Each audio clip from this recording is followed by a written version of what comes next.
ఈరోజు వేములవాడ పట్టణంలో సుమిత్ర శ్రీ జూనియర్ కళాశాల ప్రాంగణంలో కళాశాల విద్యార్థులతో కలిసి నెహ్రూ కేంద్ర ఆధ్వర్యంలో స్వచ్ఛ భారత్ నిర్వహించడం జరిగింది.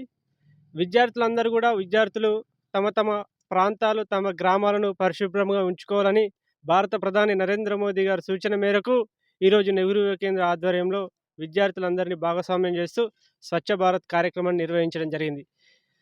వారి ఇండ్లతో పాటు గ్రామాలు, పట్టణాలు, మండలాలు అన్నీ కూడా పరిశుభ్రంగా ఉంచుకొని ఈరోజు మనం ప్రపంచంలోనే మన భారతదేశం స్వచ్ఛ భారత్ దిశగా ముందుకు పోతా ఉంది. భారత ప్రధాని నరేంద్ర మోదీ గారి సూచన మేరకు మహాత్మా గాంధీ ఏదైతే వారి ఆదేశాల అనుసారం ఈరోజు స్వచ్ఛ భారత్ కార్యక్రమం నిర్వహించుకోవడం జరుగుతుంది. ఈ కార్యక్రమంలో విద్యార్థులు కూడా ఎక్కువ సంఖ్యలో పాల్గొని రోజువారీగా కొంత సమయాన్ని కేటాయించుకొని తన ఇండ్లు కావచ్చు, పరిసర ప్రాంతాలు కావచ్చు రెగ్యులర్గా పరిశుభ్రంగా ఉంచుకోవాలనేది పిలుపునివ్వడం జరుగుతుంది.